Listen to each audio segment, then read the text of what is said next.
Good afternoon, people. So we're back with another video for today. I know I posted earlier this morning, but I was getting a video out for making up for not putting one out yesterday. So now I'm putting out a second one for today. Give some background on where we are. When I ended recording early this morning, it was Genesis chapter 41, which ended with Joseph becoming second in charge of Egypt. So, and then also the 7 years of plentiful crops and the 7 years of famine have begun. So, with that little bit of background understood, I want to continue the story in Genesis chapter 42. And starting in chapter 42, we go back to the land of Canaan, where all this started for Joseph 13 years ago. Might actually be 12 years ago. 12 or 13 years ago. So, chapter 42 of Genesis starts like this. Joseph's brothers go back to Egypt. Joseph's brothers go to Egypt. When Jacob heard that grain was available in Egypt, he said to his sons, "Why are you standing around looking at one another? I have heard there is grain in Egypt. Go down there and buy enough grain to keep us alive. Otherwise, we'll die." So Joseph's 10 older brothers went down to Egypt to buy grain. But Jacob wouldn't let Joseph's younger brother Benjamin go with them, for fear some harm might come to him. So Jacob's sons arrived in Egypt along with others to buy food, for the famine was in Canaan as well. Since Joseph was governor of all Egypt and in charge of selling grain to all the people, it was to him that his brothers came. When they arrived, they bowed before him with their faces to the ground. Joseph recognized his brothers instantly, but he pretended to be a stranger and spoke harshly to them. "Where are you from?" he demanded. "From the land of Canaan," they replied. "We have come to buy food." Although Joseph recognized his brothers, they didn't recognize him. And he remembered the dreams he'd had about them many years before. He said to them, "You are spies. You have come to see how vulnerable our land has become."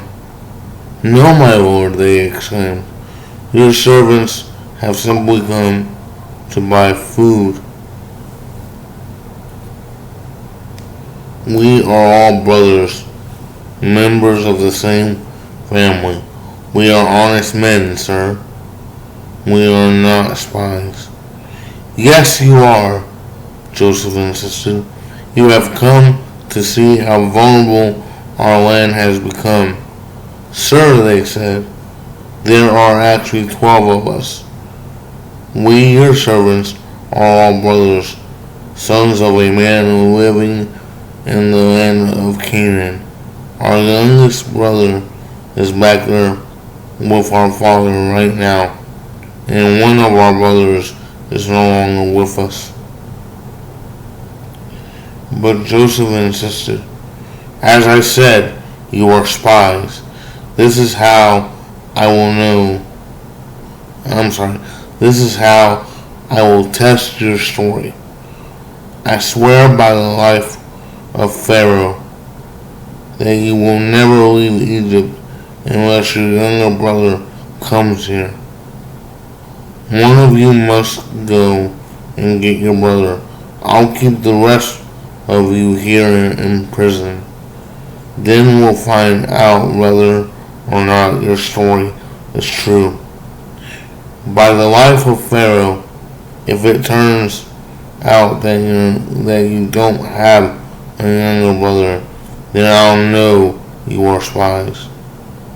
So Joseph put them all in prison for 3 days.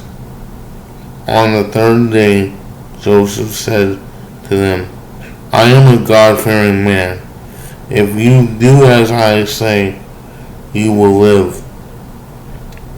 If you really are honest men, choose one of your brothers to remain in prison. The rest of you may go home with grain for your starving families. But you must bring your youngest brother back to me. This will prove that you are telling the truth, and you will not die." To this they agreed. Speaking amongst themselves, they said, "Clearly we are being punished because of what we did to Joseph long ago. We saw his anguish when he pleaded for his life, but we wouldn't listen. That's why we're in this trouble." "Didn't I tell you not to sin against the boy?" Reuben asked. "But you wouldn't listen, and now we have to answer for his blood." Of course, they didn't know that Joseph understood them, for he had been speaking to them through an interpreter. Now he turned away from them and began to weep. When he regained his composure, he spoke to them again. Then he chose Simeon from among them and had him tied up right before their eyes. Joseph then ordered his servants to fill the men's sacks with grain, but he also gave secret instructions to return each brother's payment at the top of his sack. He also gave them supplies for their journey home. So the brothers loaded their donkeys with grain and headed home. But when they stopped for the night, and one of them opened his sack to get the grain for his donkey, he found his money in the top of his sack. "Look," he exclaimed.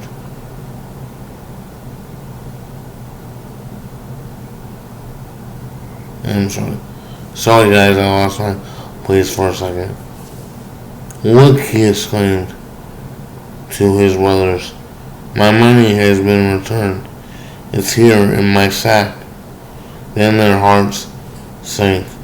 Trembling, they said to each other, "What has God done to us?" When the brothers came to their father Jacob in the land of Canaan, they told him everything that had happened to them. The man who was governor of the land spoke very harshly to us, they told him. He accused us of being spies, scouting the land. But we said, we are honest men, not spies. We are 12 brothers, sons of one father. One brother is no longer with us, and the youngest is at home with our father in the land of Canaan. Then the man who was governor of the land told us, this is how I will find out if you are honest men. Leave one of your brothers here with me and take grain for your starving families and go on home. But you must bring your youngest brother back to me. Then I will know you are honest men and not spies. Then I will give you back your brother, and you may trade freely in the land. As they emptied out their sacks, there in each man's sack was the bag of money he had paid for the grain. The brothers and their father were terrified when they saw the bags of money. Jacob exclaimed, you are robbing me of my children. Joseph is gone, Simeon is gone, and now you want to take Benjamin too? Everything is going against me. Then Reuben said to his father, you may kill my 2 sons if I don't bring Benjamin back to you. I'll be responsible for him, and I promise to bring him back. But Jacob replied, my son will not go down with you. His brother Joseph is dead, and he is all I have left. If anything should happen to him on your journey, you would send this grieving white-haired man to his grave.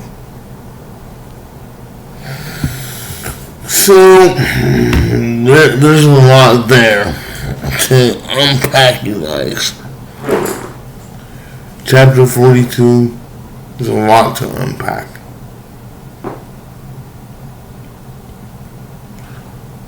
We see at first that 42 takes us back to what's going on present day with Jacob and Joseph's brothers. The same brothers who earlier in the story were so angry with Joseph that they sold him to traders, and thus he became a Hebrew slave to the Egyptian people, specifically Potiphar. And now everything is starting to come full circle. Keep in mind that Joseph had the 2 dreams very early on in the story that he describes to his brothers, and the second one to his father. The one with the bundles of grain, where his bundle of grain was being bowed down to by the bundles of grain of his brothers. And then the one with the moon, star, sun, and I can't remember which one of those represented Joseph, but they all bowed down to what represented him.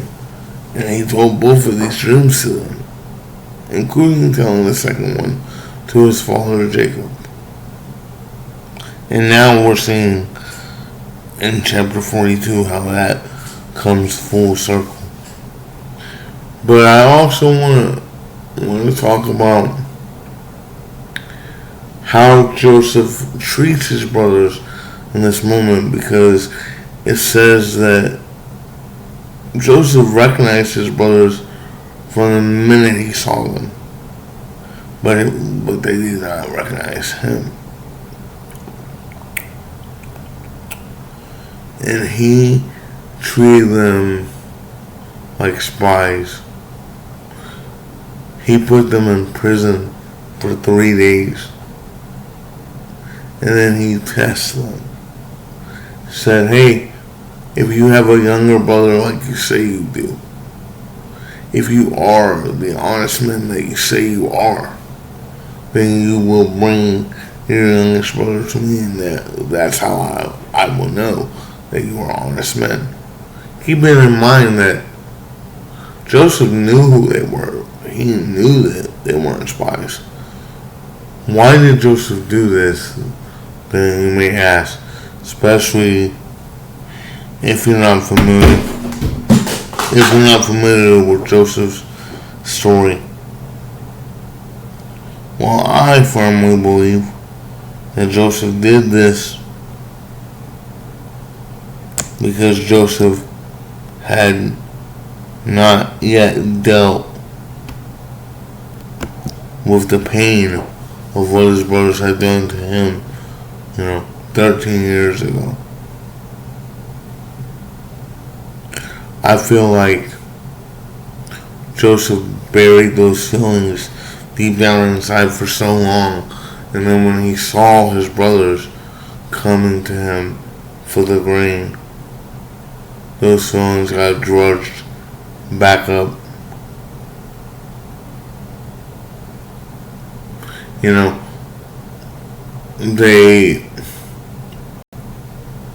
It says in chapter 41, when he has 2 of his children right before the 7 years of famine, that he named one of his children because of forgetting his father and his father's family. That would mean that he would have forgotten the brothers. But we see here clearly he didn't forget anything. He remembered every bit of what they had done to him. Now you may say 2 wrongs don't make a right, and I would agree with you. But I also see that it was not Joseph per se, but it was Joseph's pain that was driving his actions. It was the fact that Joseph had not dealt with this feeling of abandonment and pain and grief over what had happened to him that allowed him to drive his own actions.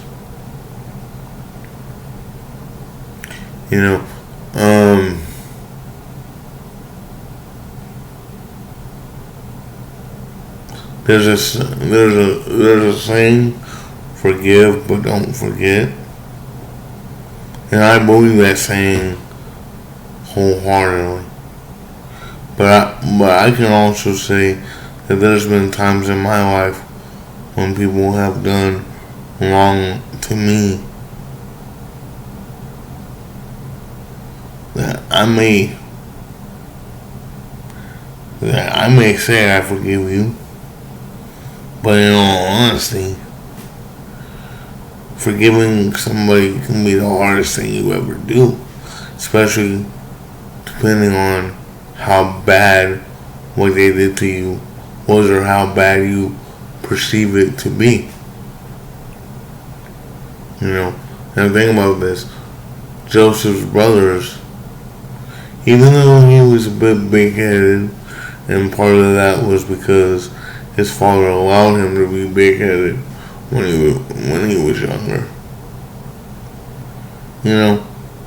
Nothing excuses what the brothers had done. Just like nothing excuses what Joseph decided to do. But there's another reason I feel like he did this. Not only because he hadn't dealt with the pain and suffering that he faced because of his brother's actions all those years ago, but also because he wanted them to feel the same fear that he felt all those years ago. Remember, when we first meet Joseph, he's just a 17-year-old kid who is treated favorably as the favorite because he is the youngest of Jacob's sons at that time, but also because he is the son of the woman who Jacob was really in love with. For context, let me say this. If you go back and look at Jacob's story, he makes a deal with his father-in-law, and forgive me, I can't remember his father-in-law's name off the top of my head, but he strikes a deal with his father-in-law. Says, if I work 7 years for you, I get to marry your daughter Rachel. Now he was in love with Rachel. It says that Rachel, Joseph's mother, was the finest woman in the land, and Jacob had fallen for her. So he made this deal to work for her father for 7 years for the right to have her hand in marriage. But Rachel was also the youngest of the two. Rachel's father had another daughter, and Rachel was the younger of the two. And back in those days, it was custom that the oldest daughter get married first. So Jacob works 7 years to marry Rachel. He gets tricked into marrying Leah, who they say in the Bible was not an attractive woman, and was not the woman that Jacob was in love with. He got tricked, so he ended up marrying her, but he also ended up working an additional 7 years for the right to marry Rachel, who would go on to be Joseph's mom.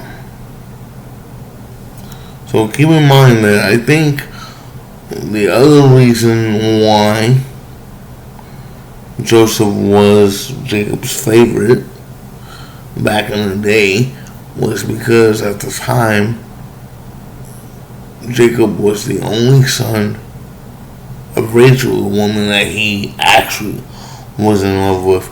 Now, the other brothers, they were sons of, I think 2 of them were sons of Leah, the wife he wasn't in love with, and a number of them were sons of, other servants that he had weighed down with. But just to give context as to another reason why Joseph would have been Jacob's favorite. So back to Joseph's story. We see all of this. He's taking his anger and the feelings that he harbored for so long and didn't deal with out on his brothers, and maybe I'm sure they deserved it, given how they treated him earlier in life. But again, 2 wrongs don't make a right. And then he tells them, after 3 days, he says, listen, choose one of your brothers to remain here in prison with me, and Simeon is the one that's chosen to remain in the Egypt prison.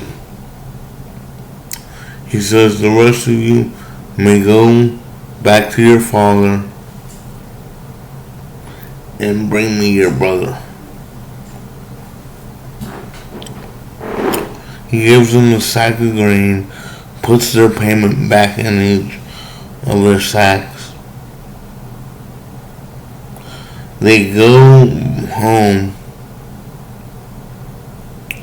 and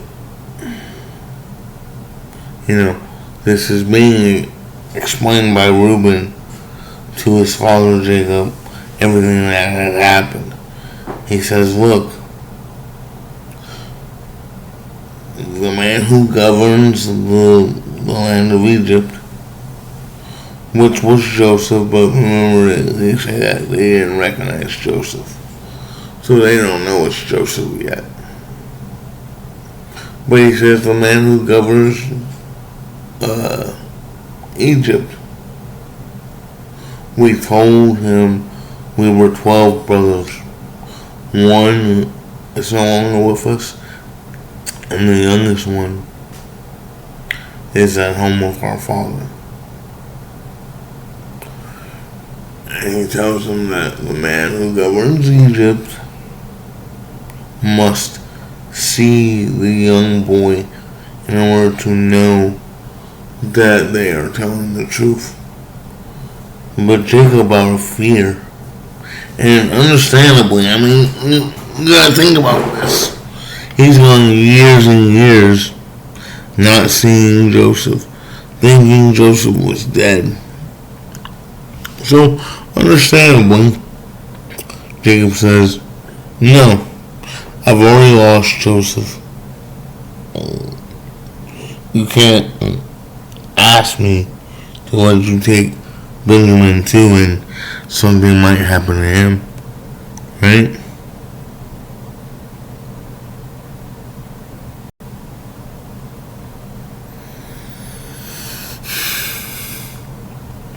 So, at the same time, Jacob is dealing with the feeling of fear of losing his youngest son now, which is Benjamin. Anyway, I'm bringing all that up because it's part of the story, but what I really want to unpack here and say here is what this part of the story shows me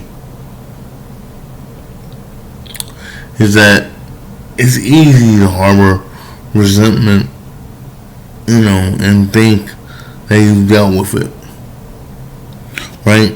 Only to find out that you really hadn't dealt with it. Remember, Joseph names one of his sons in 41 because he says that God has allowed him to forget his brothers and his father. But we see here, as soon as he sees his brothers, he starts to act in a way that would suggest he didn't forget anything and that he has held on to that resentment. So I urge you today that if there's any unresolved feelings between you and another party, maybe it's a family member, maybe it's your spouse, maybe it's a friend, maybe it's a coworker, maybe it's someone that you see on a day-to-day basis, maybe it's someone at church, that you felt did wrong and now you hold a resentment to them. Please let that resentment go because it doesn't serve anyone any good. And the Bible says revenge is to be enacted by God, not by us. So, this video's already gone on about 30 minutes, guys.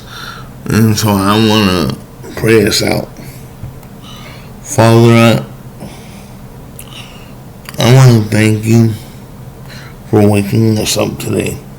I want to thank you for showing us in this part of Joseph's story that it's easy to pretend to let go of hurt and anger, but to hold on to it. And it's just as easy to let it be judged back up just by the sight of someone who has done you wrong. But Lord, the Bible says that vengeance is yours and not ours. So I would ask today, whoever sees this later today or sometime in the future, that you deal with their hearts, Lord. Let those resentments be dissolved. Let that anger and that pain be dealt with. But let it be dealt with in your way, Lord. Let us remember that every battle you've already fought and you've already won. Father, I want to just ask that whoever might be leaning onto a resentment towards a co-worker, towards a significant other, towards a sibling or some other family member or a friend, let the two of those people that resentment is between deal with that and talk it out. And even if one of those people, maybe the person who did somebody wrong, is not available to talk to a person, let them talk it out with you and leave it up there with you. Father, I ask that you just let all our hearts be at peace right now in this moment and forever moving forward. In your Son's name I pray, amen.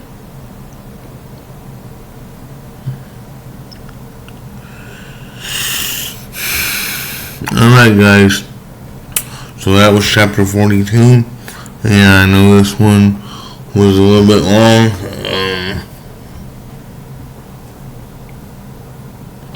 so we're gonna, let it go for today, and we're gonna continue with chapter 43 tomorrow. If you like the content, please like, subscribe, and comment, and share this video if you think there's anyone in your life that would get something out of this message. Alright guys, thanks and have a great day. Peace.